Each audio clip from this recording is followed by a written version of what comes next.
Hello मेरे प्यारे सभी स्टूडेंट्स, आपका फिर से हम स्वागत करते हैं आपके अपने यूट्यूब चैनल जिसका नाम है चैलेंजेस यूनिक क्लासेज।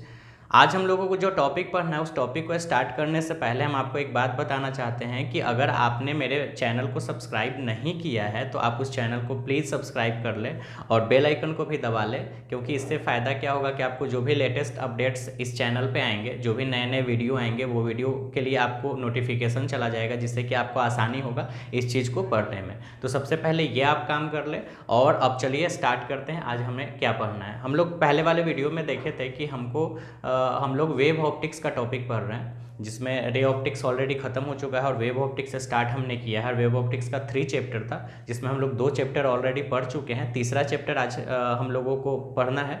हालांकि तीसरा चैप्टर तो स्टार्ट पहले ही हो चुका है और चैप्टर का नाम है diffraction and polarization of light, यानी प्रकाश का विवर्तन और ध्रुवन। तो डिफ्रैक्शन ऑफ लाइट यानी प्रकाश का ध्रुवन का टॉपिक हम लोग पिछले वाले लेक्चर में देख चुके थे। क्या होता था, उसका डिफिनीशंस क्या होता था, डिफाइन कैसे किए, टाइप्स क्या होता था, वो सारा चीज़ हम लोग स्टडी किए, उसमें डिफरेंसेस भी पढ़े थे। आज के क्लास में हम लोगों को पढ़ना है प्रकाश का ध्रुवन यानी पोलराइजेशन ऑफ लाइट। प्रकाश का ध्रुवन यानी पोलराइजेशन ऑफ लाइट टॉपिक बहुत हार्ड नहीं है, इजी ही है, लेकिन इसको प्रैक्टिकली बहुत अच्छे से समझना होगा, काफ़ी काम का भी चीज़ है। तो ये आपका लाइट का लास्ट थ्योरी होगा, फिर आपका ऑप्टिक्स का टॉपिक खत्म हो जाएगा और फिर हम लोग आगे मॉडर्न फिजिक्स में इंटर करेंगे। चलिए स्टार्ट करते हैं। आज का जो टॉपिक है आपके सामने लिखा हुआ है प्रकाश का ध्रुवन यानी पोलराइजेशन ऑफ लाइट। ठीक है, इसको समझते हैं। सबसे पहले आपको एक बात याद होगा क्या कि जब हाइगेंस और न्यूटन सारे वैज्ञानिकों ने जब अपना अपना थ्योरी दिया तो उसमें फाइनली ये पता चला कि लाइट जो होता है, light is an electromagnetic wave. ये आपने पढ़ा था, ठीक है। लाइट इज एन इलेक्ट्रोमैग्नेटिक यानी प्रकाश जो है वो एक विद्युत चुंबकीय तरंग है। आपने ये पढ़ा था, ठीक है, विद्युत चुंबकीय तरंग। वेव ऑप्टिक्स के पहले दिन के ही क्लास में हम ये सब पढ़ाए थे, सारे वैज्ञानिक ने अलग अलग ये टॉपिक दिया था। तो प्रकाश एक विद्युत चुंबकीय तरंग है, यानी light is an electromagnetic wave. Clear?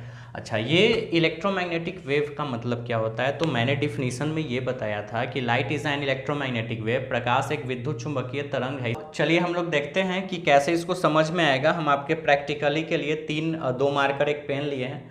एक आपका एक्स एक्सिस बना दिए, वाई एक्सिस और एक जेड एक्सिस बना दिए। हम किसी भी एक एक्सिस को हम ये मान लेते हैं प्रकाश के किरण के संचरण की दिशा, मतलब किसी भी एक डायरेक्शन में हम लाइट को मान लेते हैं। तो लाइट मान लो इस डायरेक्शन में जा रहा है, ठीक है, लाइट जा रहा है इस डायरेक्शन में।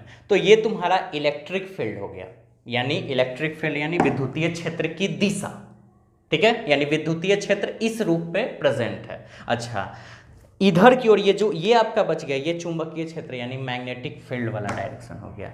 अगर तुम इसको प्रकाश मान लेते हो, यानी प्रकाश के डायरेक्शन की दिशा ये है, तो फिर ये आपका इलेक्ट्रिक फील्ड और मैग्नेटिक फील्ड हो जाएगा। ये भी इलेक्ट्रिक और ये मैग्नेटिक, कोई भी एक इलेक्ट्रिक और दूसरा मैग्नेटिक हो जाएगा, क्योंकि ये लो कोई भी लो, बस एक दूसरे के परपेंडिकुलर होना चाहिए। देखो एक दूसरे के सब 90 डिग्री पे है, कहीं से घुमा के देख लो। परपेंडिकुलर यानी लंबवत का मतलब ही 90 डिग्री होता है। तो कोई भी एक डायरेक्शन अगर हो गया तो एक्सिस के बेस पे समझ लो कि किसी भी एक एक्सिस को अगर आप मान लेते हो कि ये आपका लाइट प्रोपेगेशन का डायरेक्शन है, कोई जरूर नहीं एक्सिस नहीं, ऐसे तिरछे मान लो लाइट का, क्योंकि ये तो कोई एक्सिस नहीं हो जाएगा। तो सपोज मान लेते हैं कि ये है ऐसे, ठीक है। तो ये जो लाइट का डायरेक्शन है, तो फिर इससे परपेंडिकुलरली एक इधर लाइन खींच दो, एक इधर लाइन खींच दो, है ना। और जो तुम्हारा परपेंडिकुलरली लाइन खींचोगे उसमें से एक इलेक्ट्रिक फील्ड बन जाएगा यानी विद्युतीय क्षेत्र, और दूसरा मैग्नेटिक फील्ड बन जाएगा यानी कि चुंबकीय क्षेत्र। ये आपका लाइट का फॉर्मेशन होता है और इसी के कारण लाइट को इलेक्ट्रोमैग्नेटिक वेव कहते हैं। हालांकि लाइट को तो बोल दिया जाता है कि इलेक्ट्रोमैग्नेटिक वेव का कैरेक्टर होता है, इलेक्ट्रोमैग्नेटिक वेव का कैरेक्टर होता है कि एक ऐसा वेव जो वैक्यूम में भी चल सके, और लाइट भी वैक्यूम में चल पाता है, इसलिए हम लाइट को इलेक्ट्रोमैग्नेटिक वेव बोलते थे। लेकिन इलेक्ट्रोमैग्नेटिक वेव का रियल डिफिनीशन क्या हो सकता है?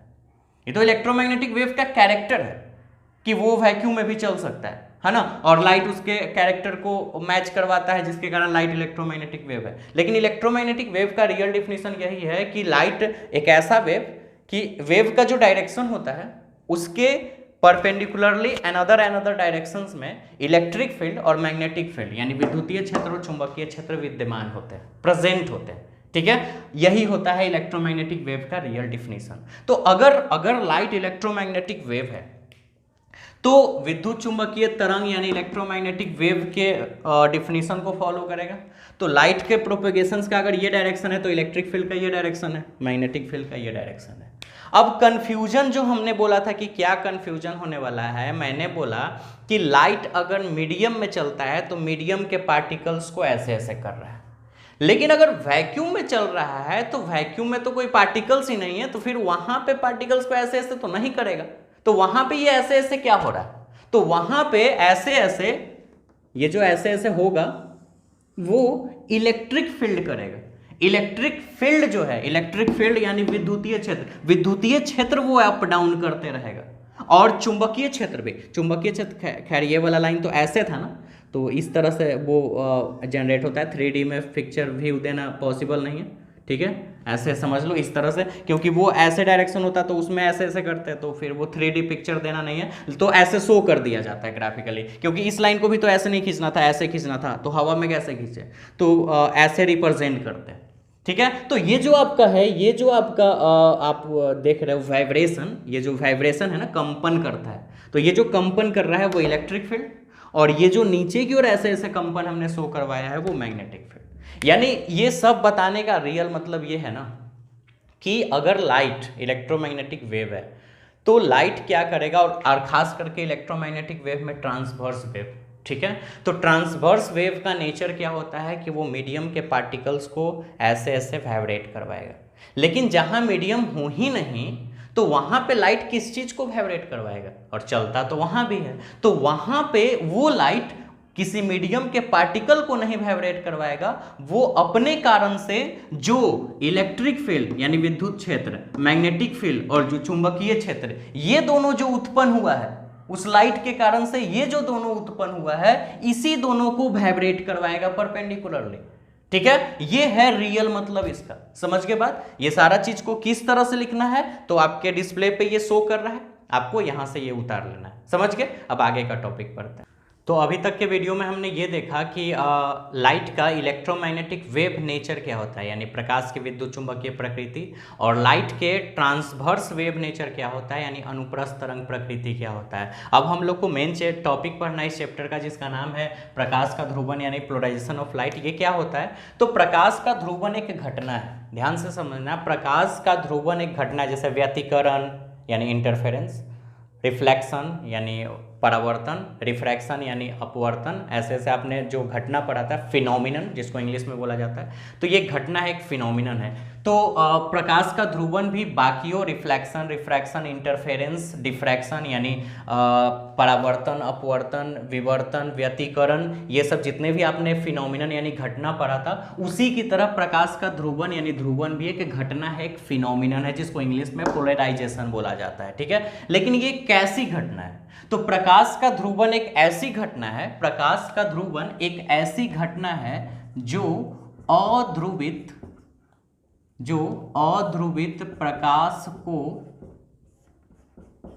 ध्रुवित प्रकाश में बदल दे। बहुत सिंपल है, एक ऐसी घटना, प्रकाश की एक ऐसी घटना जो अध्रुवित प्रकाश को ध्रुवित प्रकाश में बदल दे, ये घटना प्रकाश का ध्रुवन कहलाता है। इंग्लिश में क्या है कि एक ऐसा फिनोमिनन जो अनपोलराइज्ड लाइट को पोलराइज्ड लाइट में बदल दे।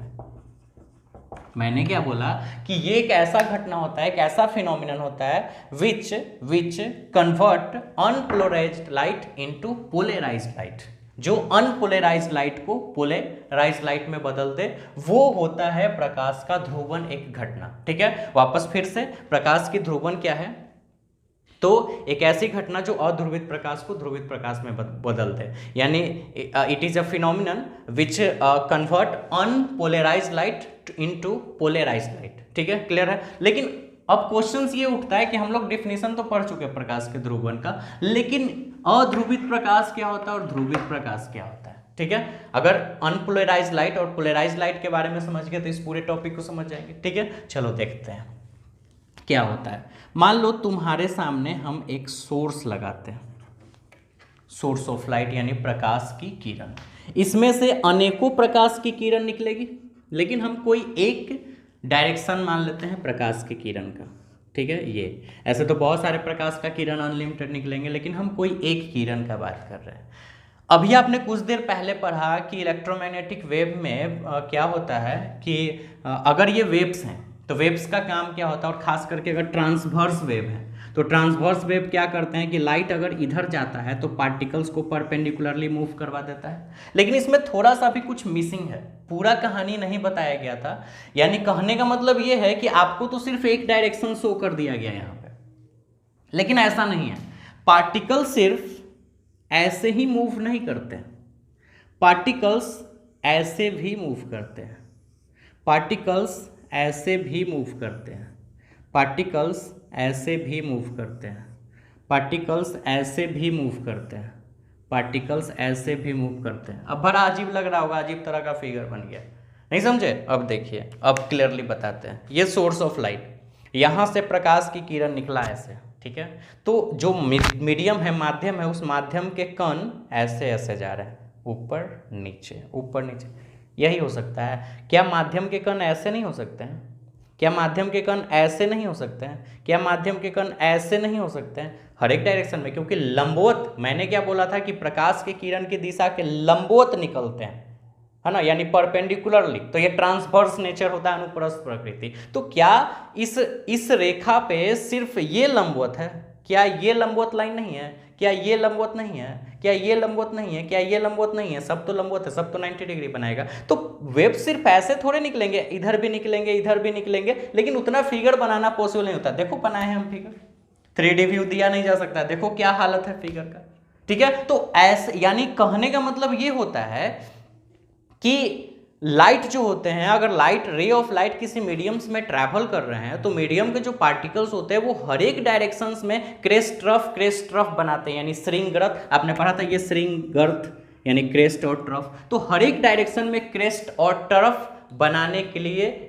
इंडिपेंडेंट होते हैं, स्वतंत्र होते हैं, वो हर एक डायरेक्शन में बना देंगे, क्योंकि उनको रोकने वाला थोड़े हवा है, खुला जगह है, कहीं भी वो हर एक डायरेक्शन में बना देते हैं। और वैसे रे ऑफ लाइट को अनपोलराइज्ड लाइट यानी अध्रुवित प्रकाश बोला जाता है। तो फिगर ये गैदरिंग लग रहा है, इस फिगर को ऐसे ना बना के बुक वगैरह ऐसे बनाता है कि अगर ये सोर्स है तो यहाँ से रे ऑफ लाइट अगर ऐसे चला तो मान लो कि ये सारे डायरेक्शंस में वेव प्रोड्यूस्ड हो रहे हैं, यानी, और ये इंडिपेंडेंट होते हैं, ये सब डायरेक्शन में जाएंगे। वही पार्टिकल्स इधर भी जा रहा है, यानी कि इसके इधर भी ऐसे मूव कर रहा है क्रेस्ट ट्रफ, इधर भी क्रेस्ट ट्रफ, इधर भी क्रेस्ट ट्रफ, हर एक डायरेक्शन से क्रेस्ट ट्रफ बना रहा है। तो ऐसे फिगर समझ में नहीं आ रहा तो ऐसे बना दिया गया, ठीक है। यानी पार्टिकल्स हर एक डायरेक्शंस में क्रेस्ट और ट्रफ का निर्माण करते हैं, क्योंकि पार्टिकल्स भी तो मीडियम में बहुत सारे हैं, तो ऐसे से बहुत सारे क्रेस्ट और ट्रफ बना देते हैं, ठीक है। समझ गई? तो फिगर को ऐसे ना बना के ऐसे बना जाता है। हालांकि ये भी फिगर छोड़ देते हैं, अगर आपसे बन जाता है तो बना लो, आप तो इससे ज़्यादा गिजर मिजर टाइप कर सकते हो,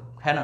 तो चलो, ये सोर्स हो गया, ये हो गया अनपोलराइज्ड लाइट यानी अध्रुवित प्रकाश, यानी अध्रुवित प्रकाश। सारा चीज का डिफिनीशन लिखा हुआ रहेगा, अभी आप समझ लीजिए। अध्रुवित प्रकाश यानी अनपोलराइज्ड लाइट का मतलब ये होता है कि रे ऑफ लाइट के प्रोपोगेशन का जो डायरेक्शन है, इंग्लिश वाले पहले समझिए, रे ऑफ लाइट के जो प्रोपेगेशन का डायरेक्शन है, यानी रे ऑफ लाइट इस डायरेक्शन में प्रोपेगेट हो रहे हैं, ठीक है।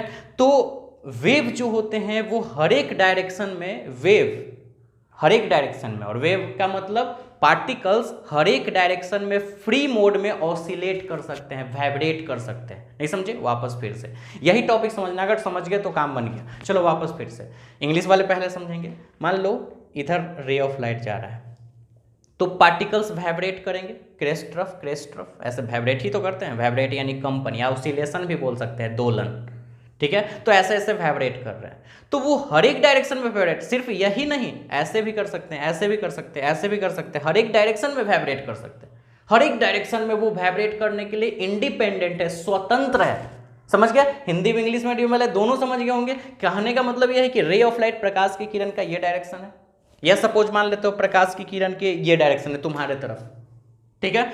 मीडियम के जो कण हैं, यानी मीडियम के जो पार्टिकल्स है वो ऐसे ऐसे कंपन कर रहे हैं, वाइब्रेशन, ऑसिलेशन। तो सिर्फ यही नहीं, वो ऐसे भी कंपन कर सकते हैं, वो ऐसे भी कंपन कर सकते हैं, ऐसे भी कंपन कर सकते हैं, हर एक डायरेक्शन में वो कंपन कर सकते हैं और वो स्वतंत्र है, वो करेंगे क्योंकि उनको रोकने वाला कोई नहीं है। हमको रोकने के लिए उपाय लगाना होगा, मेथड्स, तभी तो पोलराइजेशन का टॉपिक आएगा। तो हमको वो करना है, अभी ये रुकेंगे नहीं, ये इंडिपेंडेंट है, स्वतंत्र है इस चीज को करने के लिए, ठीक है। तो ऐसे वाले लाइट को अनपोलराइज्ड लाइट यानी अध्रुवित प्रकाश कहलाता है। यानी जो रे ऑफ लाइट के डायरेक्शन के कंपैरिजंस में जो पार्टिकल्स हर एक डायरेक्शन में वाइब्रेट हो जा रहे हैं और ये इंडिपेंडेंट है, वो किसी चीज पे डिपेंड नहीं है, वो करेंगे ही करेंगे, तो वैसे वाले लाइट को अध्रुवित प्रकाश यानी अनपोलराइज्ड लाइट बोला जाता है। और अगर हम इतने सारे डायरेक्शंस को, यानी लाइट इधर भी पार्टिकल्स ऐसे ऐसे ऐसे हर एक डायरेक्शन में जो वाइब्रेट कर रहा है, इस हर एक डायरेक्शंस को बदल के हम सिर्फ एक डायरेक्शन बना दें, यानी लाइट सिर्फ एक डायरेक्शन में वाइब्रेट करने लगे, कोई भी एक डायरेक्शन, अगर ये कर रहा है तो फिर इधर इधर इधर नहीं, यानी सिर्फ ऐसे ही करते रह जाए, ये ना कि आप थोड़ा सा एंगल चेंज कर दे या फिर और एंगल चेंज करे, ऐसे नहीं। अगर ये ऐसे ऐसे कर रहा है तो ये ऐसे ही करते रह जाए, नहीं कि ऐसे ऐसे करे, यानी कोई भी एक डायरेक्शन, यानी कोई भी एक एंगल के से वो वाइब्रेट करना स्टार्ट कर दे, तो वो जो हो जाएगा वो ध्रुवित प्रकाश यानी पोलराइज्ड लाइट हो जाएगा। तो अनपोलराइज्ड लाइट और पोलराइज्ड लाइट का मतलब समझ गया, अध्रुवित प्रकाश और ध्रुवित प्रकाश का मतलब। एक बार हम आपको वापस फिर से बता दें, अध्रुवित प्रकाश का मतलब क्या है, रे ऑफ लाइट जिधर चलेगा, ठीक है, तो जो मीडियम के पार्टिकल्स है जो वाइब्रेट कर रहे हैं, कंपन कर रहे हैं, ऑसिलेट कर रहे हैं, यानी दोलन कर रहे हैं, जो आप बोलो, कंपन बोलो, दोलन बोलो, वाइब्रेशन बोलो, ऑसिलेटिंग बोलो, जो बोलो, जो कर रहे हैं वो हर एक डायरेक्शन में करने के लिए स्वतंत्र होते हैं। वो इस एंगल में भी करेंगे, वो इस एंगल में भी करेंगे, वो इस एंगल में भी करेंगे, वो इस एंगल में भी करेंगे, समझ रहे हो, हाथ का अलग अलग डायरेक्शन का एंगल चेंज हुआ है, वो स्वतंत्र हैं उस चीज़ को करने के लिए। और जब तक वो ऐसा कर रहे हैं, जब तक वो फ्री हैं हर एक डायरेक्शन में करने के लिए, तब तक वो रे ऑफ लाइट को हम लोग अनपोलराइज्ड लाइट यानी अध्रुवित प्रकाश कहेंगे।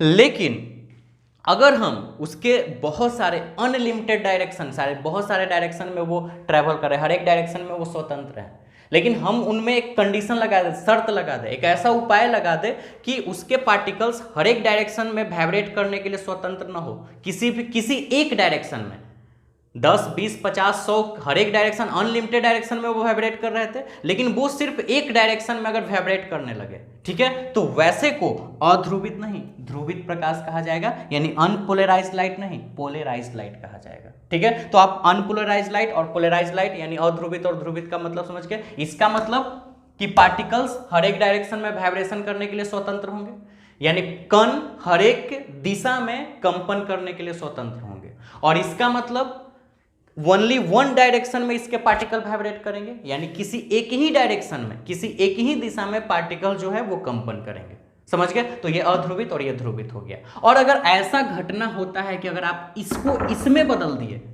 तब ये घटना प्रकाश का ध्रुवन यानी पोलराइजेशन ऑफ लाइट कहलाए। समझ गए डिफिनीशन, समझ गए। एक बार और रिविजन करवाते हैं क्योंकि थोड़ा सा अजीब तरह का टॉपिक। अध्रुवित प्रकाश, अध्रुवित मतलब रे ऑफ लाइट जिधर चल रहा है, ठीक है, तो पार्टिकल्स उसके परपेंडिकुलर, उसके लंबवत किसी भी डायरेक्शन से वाइब्रेट करेंगे, फिर अनलिमिटेड डायरेक्शन से वो वाइब्रेट करते रहेंगे, ये फ्री है, इंडिपेंडेंट है, स्वतंत्र है, ऐसा करेगा, तो ऐसे वाले रे ऑफ लाइट को अध्रुवित यानी अनपोलराइज्ड लाइट कहेंगे। और अगर हम एक मेथड्स लगा दें, एक ऐसा मेथड जिसके जरिए वो उसका पार्टिकल्स हर एक डायरेक्शन में वाइब्रेट ना करके किसी भी कोई भी एक डायरेक्शन में वाइब्रेशन करे, सिर्फ एक डायरेक्शन में एक से ज्यादा वाइब्रेशन नहीं करे डायरेक्शन में, तो वो ध्रुवित प्रकाश यानी पोलराइज्ड लाइट। और अगर आपने ऐसा कर दिया कि ये से ये हो गया, तो ये जो घटना हुआ है, जो फिनोमिनन हुआ है, जो प्रोसेस हुआ, ये जो प्रक्रिया हुआ, इसी को हम लोग प्रकाश का ध्रुवन यानी पोलराइजेशन ऑफ लाइट कहेंगे। क्लियर, टॉपिक समझ गए आप कुल मिला के। अच्छा, अब यहाँ पे एक और बात कहने का मतलब ये है कि ये से ये में बदल गया, तो ये प्रकाश का ध्रुवन यानी पोलराइजेशन ऑफ लाइट कहलाया। लेकिन इसको इसमें बदलेगा भी ना, इसको तो इसमें बदलना है ना, तो बदलने के लिए कुछ आपको चाहिए, कोई डिवाइस चाहिए। तो वो डिवाइस जैसे होता है ना लाइट, बल्ब, तो बल्ब एक ऐसा डिवाइस है जो इलेक्ट्रिक एनर्जी को लाइट एनर्जी में बदल रहा है, यानी जो विद्युत ऊर्जा को प्रकाश ऊर्जा में, तो एक बल्ब है ना। बहुत सारे अनदर डिवाइसेज होते हैं अलग अलग काम के लिए। तो अगर इससे इसमें बदलना है तो हमको एक डिवाइस चाहिए, तो वो जो डिवाइस होगा उस डिवाइस को पोलेरॉइड, ठीक है, पोलेरॉइड कहते हैं। क्या कहा जाता है? पोलेरॉइड, हिंदी में भी। उस डिवाइस को पोलेरॉइड कहते हैं जिसके जरिए अध्रुवित प्रकाश ध्रुवित में बदलता है। यानी पूछे कि फ्लोराइड क्या है, तो एक ऐसी उक्ति जो अध्रुवित प्रकाश को ध्रुवित प्रकाश में बदलते हैं। यानी polaroid is a device which convert unpolarized light into polarized light. ये एक डिवाइस है, ठीक है ना, जैसे बल्ब एक डिवाइस है। और ये जो प्रक्रिया हुआ कि इससे इसमें बदल जा रहा है, ये प्रक्रिया, ये प्रोसेस, ये फिनोमिनन प्रकाश का ध्रुवन यानी पोलराइजेशन ऑफ लाइट कहाएगा। ठीक है, आप कुल मिलाकर सारा चीज समझ गए। इसको लिखना कैसे? डिस्प्ले पे सारा डिफिनीशन शो कर रहा है, इसको आपको पूरी तरह से उतार लेना है। हिंदी मीडियम वाले बच्चे के लिए भी शो कर रहा है और इंग्लिश मीडियम वाले बच्चे के लिए भी शो कर रहा है। ठीक है, अब हम आपको इसका प्रैक्टिकली बताते हैं। तो हम लोग अभी तक पोलराइजेशन ऑफ लाइट यानी प्रकाश के ध्रुवन का परिभाषा पढ़ लिए, सारा फिगर वगैरह आपने ड्रॉ कर लिया। अब आपके सामने में हम दो ऑब्जेक्ट रखे, देखिए ये वेव का फॉर्म है, आप इसको ध्यान से देखिए, इसमें क्रेस्ट रफ बना है, इसी तरह से लाइट का वो फॉर्मेशन होता है। और मैंने एक ये हेक्सागोनल 6 भुजा वाला यानी षष्ठ भुजा कार एक वस्तु लिया है जिसमें मैंने एक होल किया है इस तरह से लंबवत। ठीक है, वर्टिकली है ये, यानी ऊर्ध्वाधर रेखा में ऐसे कर दो तो हॉरिजॉन्टली हो जाएगा, क्षैतिज। तो ये क्यों मैंने किया है? क्योंकि मुझे प्रकाश का ध्रुवन पोलराइजेशन ऑफ लाइट का थ्योरी पढ़ना है और उसमें अध्रुवित प्रकाश को ध्रुवित में बदलना होता है, यानी अनपोलराइज्ड लाइट को पोलराइज्ड में। अनपोलराइज्ड लाइट का मतलब क्या होता है कि पार्टिकल्स जो होते हैं वो हर एक डायरेक्शन में वाइब्रेट करेंगे, इंडिपेंडेंट है, वो हर एक डायरेक्शन में वाइब्रेट करेंगे। लेकिन ध्रुवन प्रकाश के पोलराइजेशन की घटना यानी पोलराइजेशन ऑफ लाइट प्रकाश के ध्रुवन की घटना की व्याख्या के लिए मुझे पार्टिकल्स को हर एक डायरेक्शन में वाइब्रेट न करवा के किसी एक पार्टिकुलर डायरेक्शन में वाइब्रेट करवाना है ना। किसी एक पार्टिकुलर डायरेक्शन में वाइब्रेट अगर करवा देंगे तो पोलराइजेशन का ध्रुव टॉपिक आ जाएगा, क्योंकि अनपोलराइज्ड लाइट हो जाएगा पोलराइज्ड लाइट। तो इसलिए मैंने एक ऐसा ऑब्जेक्ट लिया, एक ऐसा ऑब्जेक्ट जिससे कि लाइट, तो अगर ये लाइट इधर चल रहा है तो बहुत सारे वेव्स हर एक डायरेक्शन में निकलेंगे, लेकिन हम एक ऐसा व्यवस्था कर दे कि उसमें से जितने भी वेव्स निकल रहे हैं वो उस सारे वेव्स किसी ऑब्जेक्ट में इंटर करने के बाद जब बाहर निकले तो एक डायरेक्शन बन जाए। और वो कैसे हो सकता है? तो इसी तरह से ना, मान लो कि अगर यहाँ से 10 लड़का अगर दौड़ के जा रहा है, हर एक इधर भी इधर भी इधर भी इधर भी ऐसे ऐसे लाइट जा रहा है, हर एक लड़का 10 लड़का दौड़ के जा रहा है। हम चाहते हैं कोई एक ही लड़का हमको मिले, क्योंकि अगर फ्री स्पेस है तो 10 लड़का उस जगह पे पहुंच जाएगा जहाँ जाना चाहिए। तो हमको एक ऐसा उपाय लगाना होगा कि हम एक रास्ता बना देते हैं, ऐसे ऐसे सब लड़का अलग अलग रास्ते में दौड़ रहा है। ठीक है, पहुंचना वहाँ पे है, हमको कोई एक ही लड़का को प्राप्त करना है। तो हम क्या करते हैं, जो लड़का मुझे प्राप्त करना है उसके सामने का गेट खुला छोड़ के बाकी गेट को बंद कर देते हैं। तो वो लड़का वहाँ के बाद उस गेट के बाद पार होके मेरे पास पहुँच जाएगा, बाकी लड़का उस गेट के पहले ही रह जाएगा, क्योंकि उसका गेट ब्लॉक होगा और वो दूसरे के गेट में नहीं जाएगा। यही लाइट का कंडीशन है। लाइट अलग अलग डायरेक्शन में, वो पार्टिकल्स जो है वो अलग अलग डायरेक्शन में मूव कर रहा है, वाइब्रेट कर रहा है, लेकिन हम किसी एक डायरेक्शन वाले को उसके लिए रास्ता खोल के रखेंगे और बाकी के लिए छोड़ देंगे। तो मैंने एक ऐसा एक उपाय बनाया है। ठीक है, अब देखो ये ऐसे से बहुत सारे वेव निकलेंगे इधर भी, लेकिन जो वेव इसके सामने होगा वही वेव इधर से जाएगा। अच्छा, अगर ये वेव ऐसे न होके ऐसे होता तो ये इंटर नहीं कर पाता, ऐसे होता तो भी नहीं इंटर कर पाता, ऐसे होता तो भी नहीं इंटर कर पाता। तो इसमें से वही वेव इंटर कर पाएगा जो इसके डायरेक्शन में हो। अगर हम ऐसे रखें तो फिर ये वाला वेव नहीं पार हो पाएगा, कोई एक ही वेव ये वाला वेव पार हो पाएगा, ये भी वेव नहीं पार होगा, ये भी वेव नहीं पार होगा, ये भी वेव नहीं पार होगा, ये भी वेव नहीं पार होगा, ये ऐसे वाला वेव ही पार हो पाएगा। समझ रहे हो बात? यही मैंने उपाय लगाया और इसी के लिए मैंने यहाँ पे 6 फिगर बनाया। तो ये एक दोनों मिला के एक फिगर बनाएगा, ये फिगर फिर ये फिगर, सारा चीज समझाते हैं। सपोज मान लो कि, ध्यान से समझना, अगर हम ये रे ऑफ लाइट ले चलें, ठीक है, ऐसा हेक्सागोनल मैंने बनाया, ध्यान से समझना इस बात को। मान लो ये रे ऑफ लाइट का डायरेक्शन है, ठीक है, इसमें इंटर किया, यहाँ से बाहर निकला, फिर यहाँ से इंटर किया, ठीक है, और फिर इधर से बाहर निकला, अंदर अंदर। समझ रहे हो ये बात? फिगर आपको समझ में आ रहा होगा। ये रे ऑफ लाइट का डायरेक्शन है, लिख देते हैं direction of propagation of light, of ray of light कर दे तो और मज़ा आ जाएगा। रे ऑफ लाइट यानी हिंदी में प्रकाश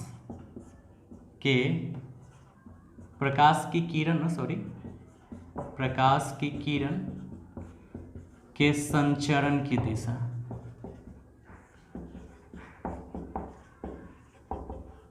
ठीक है, चलो अब ये हो गया। हमने क्या बोला कि लाइट हर एक डायरेक्शन में पार्टिकल्स इसके वाइब्रेट करेंगे। इस लाइट में, लाइट के कारण से पार्टिकल्स हर एक डायरेक्शंस में वाइब्रेट करेंगे।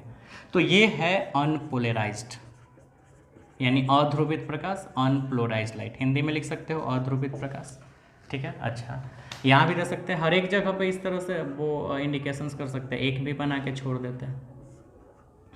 अब बताओ इसमें से,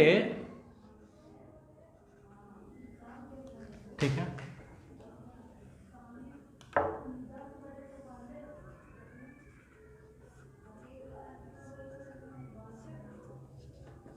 अब देखो इसमें से जितने भी वेव्स जा रहे हैं, यहाँ आने के बाद इसमें से सिर्फ यही वेव्स पार होगा ना, ये वाला जो वर्टिकली है, क्योंकि इसमें होल भी जो इसमें व्यवस्था किया गया है वर्टिकली पार होने के लिए, तो वर्टिकली इसमें पार हो जाएंगे और बाकी जितने भी अलग अलग डायरेक्शन है वो इधर तो पार नहीं होंगे।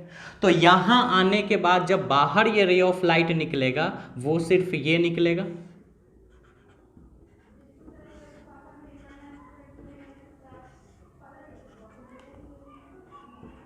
ठीक है, और भी बना सकते हो। तो ये आपका जो हो गया वो पोलराइज्ड लाइट हो गया यानी ध्रुवित प्रकाश। और जैसे ही ये घटना हुआ ऐसा अनपोलराइज से पोलराइज्ड में बदला, ये प्रकाश की ध्रुवन की घटना हो गई यानी कि पोलराइजेशन ऑफ लाइट। और ये जो डिवाइस है जिसके कारण से ऐसा हुआ है इसको पोलेरॉइड कहेंगे। पोलेरॉइड हिंदी में भी और इंग्लिश में भी पोलेरॉइड कहेंगे। ठीक है, अच्छा हमने ये क्यों बनाया? अच्छा ये जब यहाँ पे पहुंचेगा तो ये वर्टिकली है, ये भी वर्टिकली है, तो बाहर निकलने में इसको किसी भी तरह का दिक्कत नहीं होगा।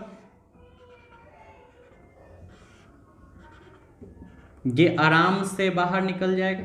और ये लाइट के प्रोपेगेशंस का डायरेक्शन है और ये पार्टिकल वाइब्रेट ऐसे ऐसे कर रहा था अलग अलग डायरेक्शन में, तो ये वर्टिकली सिर्फ इससे पास हुआ क्योंकि ये सीधा है। तो ये कहने का मतलब ये है कि इसमें से सिर्फ यही वाला सीधे वाला पार होगा, ऐसे वाला तो पार हो नहीं पाएगा। तो वो पार होने के बाद यहाँ भी वर्टिकली है, तो ये तो वर्टिकली ऑलरेडी है, यहाँ से आराम से पार हो गया, तो ये भी पोलराइज्ड लाइट ही रहा, है ना, पोलराइज्ड लाइट। समझना ये एक्सपेरिमेंट हम क्या कहना चाहते हैं इसमें। ठीक है, एक फिगर आप समझ गए, दूसरे फिगर, क्योंकि आपको इसको थ्योरेटिकल लिखना नहीं है, सिर्फ फिगर पे ही समझना है। अच्छा फिर से हम रे ऑफ लाइट का डायरेक्शन देते हैं, लेकिन यहाँ पे थोड़ा सा अंतर है। डायरेक्शन देते हैं, ये समझ लो ऊपर लिखा हुआ है कि ये क्या है, डायरेक्शन है रे ऑफ लाइट का। मैंने यहाँ पे क्या किया है, दोनों को थोड़ा टर्न किया है, यानी इसको भी थोड़ा ऐसे कर दिया। ठीक है, दोनों को इतना और दोनों को इतना, यानी इसको अगर इतना से अगर 30 डिग्री घुमाए हैं तो इसको भी 30 डिग्री, अगर इसको 45 डिग्री घुमाते इसको भी 45 डिग्री, यानी सेम एंगल पे दोनों को मैंने टर्न किया है थोड़ा। ठीक है, अब देखो क्या होगा। पहले तो मैं ये बना लूँ,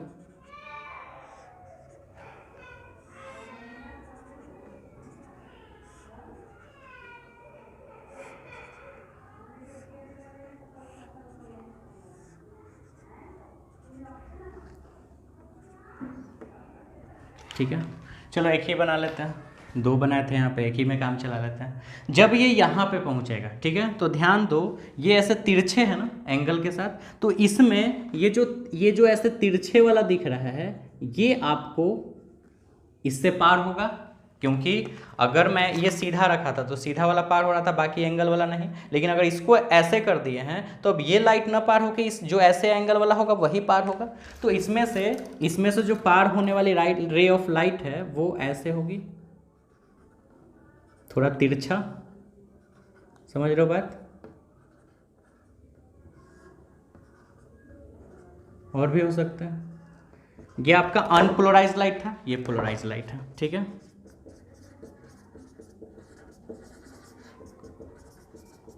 और ये पोलराइज्ड, ये भी तो तिरछा ही है ना, तो यहां से भी जो निकलने वाला होगा ये इक्वल इक्वल बनाना, ठीक है। यहाँ से ऐसे ही तिरछे निकल जाएगा,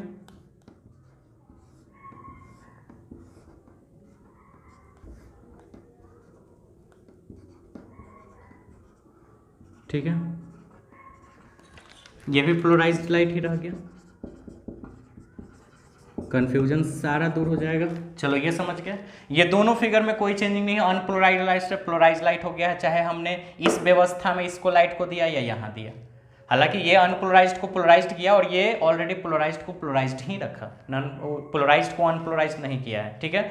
ये भी अनपोलराइज्ड को पोलराइज्ड कर दिया, यानी अध्रुवित को ध्रुवित, और फिर ये ध्रुवित पोलराइज्ड को पोलराइज्ड ही कर दिया, यानी ध्रुवित को ध्रुवित ही छोड़ दिया। अब यहाँ आते हैं, ठीक है। थोड़ा सा फिगर छूटा हुआ था, इसको पूरा कर लेते हैं। देखिए अब आप यहाँ देखो, ध्यान से समझना इस वाले फिगर में, ठीक है। वापस से हम रे ऑफ लाइट का डायरेक्शन देते हैं,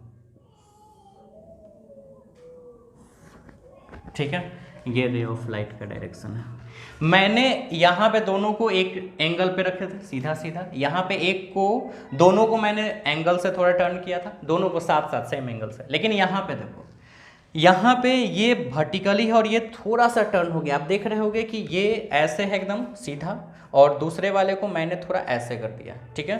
एक को मैंने ऐसे रखा और दूसरे को थोड़ा ऐसे तिरछे, है ना, ये वाला तिरछा किया हुआ है। तो अब देखो यहाँ से क्या होने वाला है।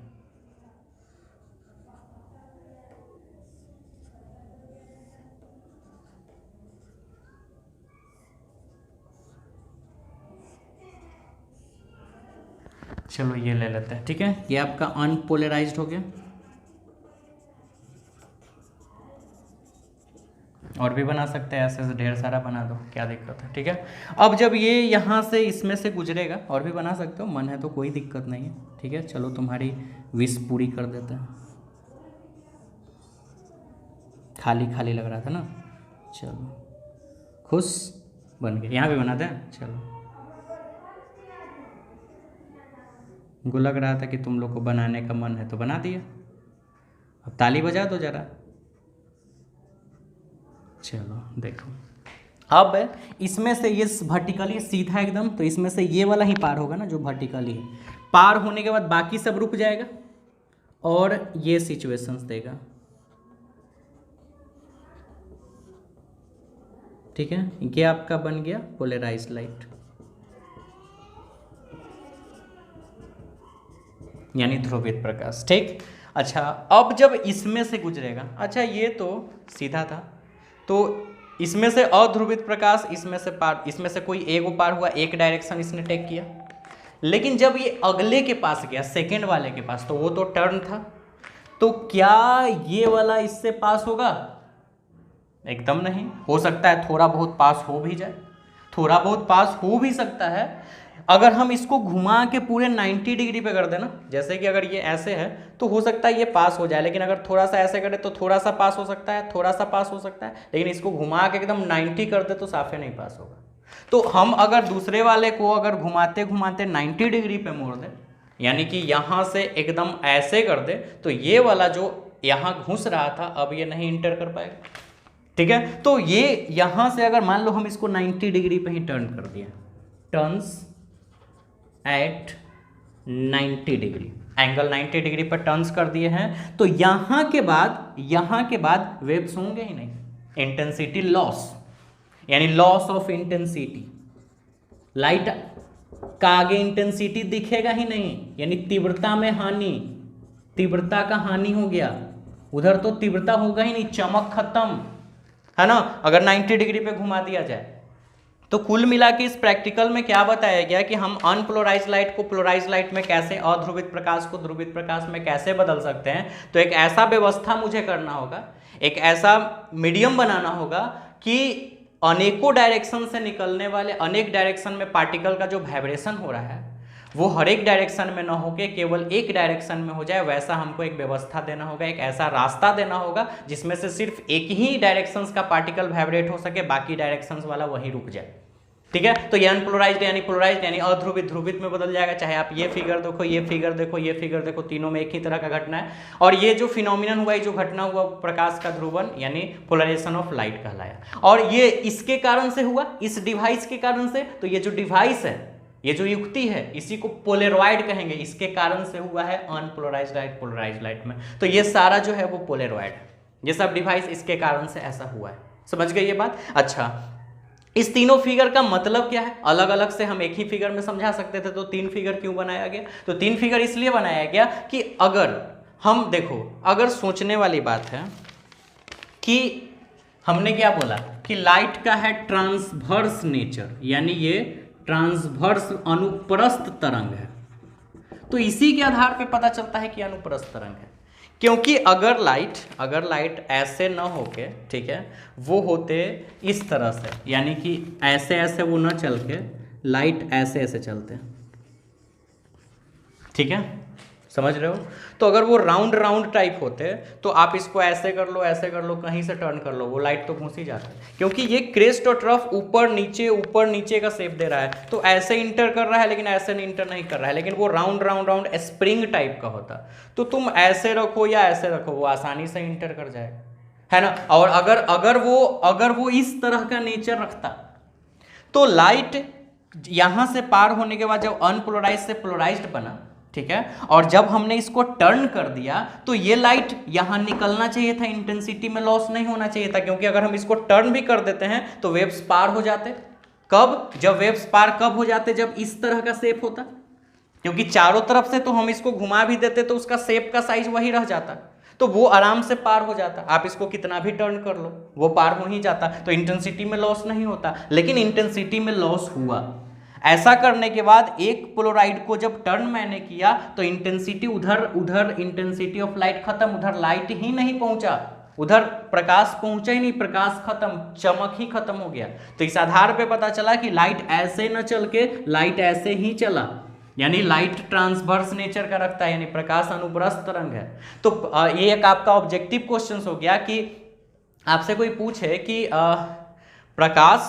प्रकाश के अनुप्रस्थ प्रकृति प्रकाश के किस घटना द्वारा व्याख्या होता है? ध्यान से समझिए, प्रकाश की अनुप्रस्थ प्रकृति प्रकाश के किस घटना द्वारा व्याख्या होता है? तो प्रकाश के ध्रुवन द्वारा। इंग्लिश मीडियम वाले बच्चे से पूछेगा कि लाइट का ट्रांसवर्स नेचर लाइट के किस फिनोमिनन से एक्सप्लेन होता है? तो पोलराइजेशन प्रकाश के ध्रुवन यानी पोलराइजेशन ऑफ लाइट के थ्योरी में ही यह साबित हुआ था कि लाइट लॉन्गिट्यूडनल वेव न होके लाइट ट्रांसवर्स वेव है, यानी प्रकाश अनुदैर्ध्य तरंग न होके प्रकाश अनुप्रस्थ तरंग है। क्योंकि अगर वो अनुदैर्ध्य होता तो इंटेंसिटी लॉस नहीं होता, क्योंकि अगर हम टर्न भी करते तो ऐसे ऐसे स्प्रिंग टाइप था, तो ऐसे उसको साइज से कोई मतलब नहीं, वो घूम के पार हो जाता, इंटेंसिटी में लॉस नहीं होता। लेकिन जब ये ऐसे है तो ऐसे है, तभी इसके करने से, ऐसे करने से ये लाइट पार नहीं हुआ और उधर चमक खत्म हो गया, ठीक है। तो इस आधार पर यह पता चला कि लाइट जो होता है वो ट्रांसवर्स नेचर का वेव है, यानी प्रकाश अनुप्रस्थ तरंग की प्रकृति है, ठीक है।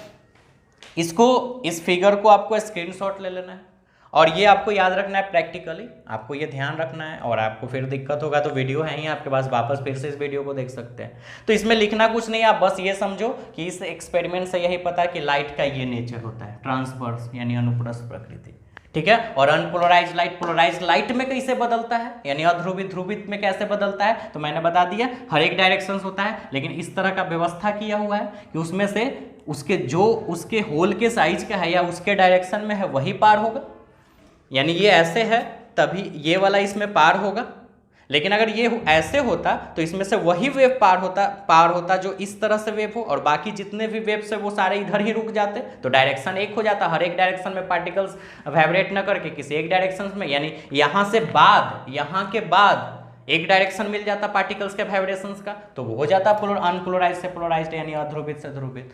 पोलराइजेशन का भी थ्योरी यहाँ पे क्लियर हो जाएगा। तो ये एक्सपेरिमेंट है, जल्दी से स्क्रीनशॉट ले लीजिए, ठीक है। अब हम लोग अगला टॉपिक पढ़ते हैं जिसका नाम है परावर्तन द्वारा ध्रुवन, ब्रूस्टर, और एक और इसमें टॉपिक है ब्रूस्टर का नियम यानी polarization of reflection. Polarization by reflection, यानी कि हमको पोलराइजेशन ध्रुवन की घटना देना है लेकिन रिफ्लेक्शन का यूज करके, यानी प्रकाश के परावर्तन का यूज करके। और इसी में हम लोग एक टॉपिक पढ़ेंगे, ब्रूस्टर का नियम, इंपॉर्टेंट होगा, ठीक है। इसमें ऑब्जेक्टिव क्वेश्चंस पे निकलेगा, चलो ध्यान से देखते हैं। बताया गया क्या इस थ्योरी में, क्या बताया गया कि अगर कोई हम एक ट्रांसपेरेंट सरफेस ले लेते हैं, ठीक है, ट्रांसपेरेंट सरफेस। तो ट्रांसपेरेंट सरफेस पर अगर हम कोई एक लाइट इंसिडेंट करवा रहे हैं, ध्यान देना, ठीक है, लाइट इंसिडेंट, ये आपका ट्रांसपेरेंट सरफेस है, ट्रांसपेरेंट सरफेस यानी पारदर्शी, यानी आर पार दिखने वाला पारदर्शी सतह, ठीक है। अब देखिए यहाँ से होता क्या है कि जब हम इस लाइट को इंसिडेंट करवाए तो सबसे पहला बात, ये लाइट जो होगा वो पक्का अनपोलराइज्ड होगा। अनपोलराइज्ड का ये हो गया डायरेक्शन, ऐसे इंडिकेशंस हो गया, ठीक है, क्योंकि जब मेथड्स लगाएंगे तब ना ये पोलराइज्ड हो जाएगा। तो ये जो है वो अनपोलराइज्ड है, यानी अध्रुवित प्रकाश। हिंदी वाले हिंदी में लिख सकते हैं, इंग्लिश में भी काम चल सकता है। ये आपतन बिंदु हो गया, प्रकाश यहाँ पे आपतित हुआ, यानी पॉइंट ऑफ इंसिडेंस, ठीक है। नॉर्मल बनेगा, नॉर्मल बनने के बाद ये रे ऑफ लाइट इधर जाएगा। आप देखो, आप सोचोगे कि ये पारदर्शी है तो लाइट तो पार हो जाना चाहिए। कहीं भी अगर किसी भी पारदर्शी सतह ट्रांसपेरेंट सरफेस पर अगर लाइट को इंसिडेंट करवाया जाए तो सिर्फ वहाँ पे लाइट पार ही नहीं होगा, कुछ लाइट पार भी हो जाएगा, यानी कुछ लाइट का अपवर्तन होगा, रिफ्रैक्शन, कुछ लाइट टकरा के वापस भी आएगा, यानी रिफ्लेक्शन, और कुछ लाइट इसमें एब्जॉर्ब भी होगा, यानी अवशोषण। तीनों होता है, परावर्तन, अपवर्तन और अवशोषण, ठीक है, यानी रिफ्लेक्शन, रिफ्रैक्शन और एब्जॉर्प्शन। हाँ, हालांकि अगर पारदर्शी है तो ज़्यादातर लाइट पार हो जाएगा, कुछ लाइट टकरा के वापस जाएगा, लेकिन जाएगा। ऐसा नहीं कि सारा का सारा रे ऑफ लाइट, क्योंकि आपने देखा था रिफ्रैक्शन के थ्योरी में भी रिफ्लेक्शन होता था, टोटल इंटरनल रिफ्लेक्शन आपने पढ़ा था, पूर्ण आंतरिक परावर्तन। प्रकाश एक मीडियम से दूसरे मीडियम में न जाकर अपने ही मीडियम में वापस आ जाता था। एंगल तिरछे, ऐसे पानी में पत्थर मारते, सीधे मारते हैं डूब जाता है, ऐसे तिरछे करके मारते हैं तो पानी में डूबने के बजाय ऊपर छलक जाता है, फिर बाद में भले डूब जाए लेकिन उस समय छलक के ऊपर आ जाता है। तो यही थ्योरी हो जाता है कि आप पारदर्शी है तो इसका मतलब ये नहीं कि लाइट में अपवर्तन ही होगा, रिफ्रैक्शन भी होगा, ये भी होगा, और अवशोषण भी होगा, क्योंकि अगर लाइट इस पर पड़ेगा तो शीशा गर्म भी होगा। तो गर्म इसलिए होगा क्योंकि उसमें एनर्जी एब्जॉर्ब हो रहा है, तो लाइट का एब्जॉर्प्शन भी होता है, अवशोषण भी होता है, ठीक है। तो ये अनपोलराइज्ड लाइट है। और जब और भी दे देते हैं इंडिकेशंस, एक में भी काम चल जाता है ना, छोड़ देते हैं क्योंकि फिगर थोड़ा गैदरिंग लगेगा, इसमें डेरिवेशंस करना है। अच्छा, जब लाइट यहाँ से एक्सपेरिमेंटली ये पता चलता है कि जब लाइट टकरा के यहाँ से इधर जाता है, ठीक है, तो इसके टकराने के कारण ये जो अनपोलराइज्ड लाइट है वो पोलराइज्ड लाइट में बदल जाता है, ठीक है। सारा ये जो लाइट है वो बदल जाता है पोलराइज्ड में, यानी ये आपका हो गया पोलराइज्ड। स्पेलिंग थोड़ा गलत है, पोलराइज्ड लाइट। और ये आपका इधर अनपोलराइज्ड लाइट हो गया, ठीक है। यहाँ एस के जगह जेड होगा, जहाँ आपको दिखा होगा थोड़ा स्पेलिंग प्रॉब्लम देख लेना, यहाँ एस ना होकर जेड होगा। अगर पहले भी अगर गलत होगा तो वो देख लीजिएगा, ऐसा होते रहता है, बड़ी बड़ी देशों में छोटी छोटी गलतियाँ, है ना, काफ़ी फेमस कहावत है। तो चलो ये सब देख लिया, अनपोलराइज्ड लाइट और ये पोलराइज्ड लाइट। कुछ लाइट सीधे न जाके ऐसे रिफ्लेक्ट भी होंगे, यानी इधर आएंगे, और ये भी पोलराइज्ड लाइट ही होते हैं, यानी रिफ्लेक्शन और रिफ्रैक्शंस के बाद ये हो जाते हैं पोलराइज्ड, ठीक है। लेकिन ये दोनों पोलराइज्ड में थोड़ा सा अंतर होता है, ये होता है टोटली पोलराइज्ड और ये होता है पार्शियली, यानी ये पूर्ण रूपेण पोलराइज्ड हो जाता है, पूर्ण रूपेण ध्रुवित, और ये थोड़ा सा ध्रुवित होता है, परफेक्टली ध्रुवित नहीं हो पाता है, थोड़ा सा इसका डायरेक्शन चेंज ही रह जाता है, ठीक है। यानी इसमें परफेक्टली नहीं, थोड़ा सा मान लेते हैं पोलराइज्ड होता है, लेकिन बाकी उसके कंपेरिजन में काफ़ी कम पोलराइज्ड होता है, ठीक है, समझ के बात। यानी डायरेक्शन एक न टेक करके थोड़ा बहुत एक से ज़्यादा रख लेता है डायरेक्शन, तो ये पार्शली पोलराइज्ड हो गया। अच्छा, ये अगर हम यहाँ बना दें नॉर्मल, ठीक, ध्यान देना, ये तुम्हारा नॉर्मल, और नीचे तक कर देता है, ये मिटा देता है, ठीक, एन लिख दिए, ये पोलराइज्ड लाइट समझ लेना। अच्छा, ये है एंगल ऑफ इंसिडेंस, आपतन कोण, तो आई लिख देते हैं, और P लगा देते हैं पोलराइजेशन के कारण, क्योंकि पोलराइजेशन का टॉपिक पढ़ रहे हैं। ये IPERP, इसको भी IP लिख सकते हैं, लॉ ऑफ रिफ्लेक्शन, परावर्तन के नियम से ये दोनों बराबर होता है, ठीक है। अच्छा, ये है रिफ्लेक्टेड रे, तो इसको हम लिख देते हैं RP, अलग ब्रैकेट लिख दिए क्योंकि वहाँ छोटा जगह था तो नहीं आता, ठीक है। यहाँ RP हो गया। अच्छा, ऐसा देखा जाता है कि ये जो आपका रिफ्लेक्टेड लाइट है, रिफ्लेक्टेड यानी परावर्तित, और ये रिफ्रैक्टेड यानी अपवर्तित, ये एक दूसरे से 90 डिग्री पे होते हैं। 90 डिग्री यानी π/2, ठीक है। π/2 लिख देते हैं, ज़्यादा मजा आएगा। अब देखो, आपने देखा था कि एक पॉइंट पर टोटल 360 होता है, और अगर इसको दो भाग में बढ़ जाए तो ये 180, ये 180, ऐसा कहानी होता है, ठीक है। तो चलो आगे देखते हैं। ये इसको ये आधे पर से डिवाइड कर दिया है, तो ये पूरा 180 हो जाएगा कि नहीं? ये पूरा 180, ये वाले डॉट में ये पूरा 180 और इधर पूरा 180। तो इधर का जो एंगल है वो है IP, देखो यहाँ से लेके यहाँ तक था, IP प्लस π/2 अब प्लस RP। ध्यान से समझो, यहाँ से यहाँ पूरा 180 हो जाएगा, तो IP प्लस π/2 प्लस RP को अगर जोड़ दे तो 180 के बराबर हो जाएगा। 180 मतलब पाई मतलब 180 होता है। अब देखो, समझ रहे हो यहाँ पे बात? आगे चलते हैं। अगर हमको यहाँ RP का वैल्यू निकालना हो, सबसे पहले तो IP और RP को छोड़ ही देते हैं और इसको उधर ले जाते हैं, तो पाई माइनस π/2, ठीक है। तो IP प्लस RP बराबर, पाई में से π/2 घटेगा तो π/2 बचेगा, क्योंकि 180 में से 90 घट के 90 बचेगा। RP का वैल्यू क्या हो जाएगा? π/2 माइनस IP हो जाएगा ना। RP का वैल्यू मैंने निकाल दिया, IP को उधर कर दिया, IP उधर जाकर सब्ट्रैक्ट हो गया। अगर हम यहाँ स्नेल का नियम यूज करें, यूजिंग स्नेल्स लॉ, स्नेल के नियम से, ठीक है, स्नेल्स लॉ, क्योंकि यहाँ रिफ्रैक्शन का भी तो थ्योरी हो रहा है, तो स्नेल्स का लॉ यूज कर सकते हैं। Sine I upon sine R equal to μ2 upon μ1, ये होता था। IP और RP लिख देते हैं पोलराइजेशंस के कारण। अच्छा, अगर if light travel in air, समझ रहे हो बात? इसमें कोई दिक्कत नहीं है। हिंदी में लिखना है कि यदि प्रकाश हवा में ट्रैवल कर रहा है, हवा में यात्रा कर रहा है, ठीक है, तो हम sine IP upon sine RP, ठीक है, इक्वल टू μ2 अपॉन μ1 को सिर्फ म्यू लिख सकते हैं। स्नेल के नियम ये सारा कहानी पढ़ा चुके हैं, ठीक है। अच्छा, sine IP upon sine RP को अब हम क्या लिख सकते हैं? RP का मैंने वैल्यू यहाँ पे निकाला था π/2 माइनस IP, तो RP के जगह π/2 माइनस IP लिख सकते हैं, इक्वल टू म्यू। क्या हो जाएगा? साइन IP और साइन 90 है ना, sine 90 minus theta, cos theta, तो सब sine 90 minus IP, cos IP equal to mu, ठीक है। साइन बटे कॉस, साइन IP बटे कॉस IP, टैन IP बराबर म्यू। ये तुम्हारा निकल गया डेरिवेशन, और इसे ही दिस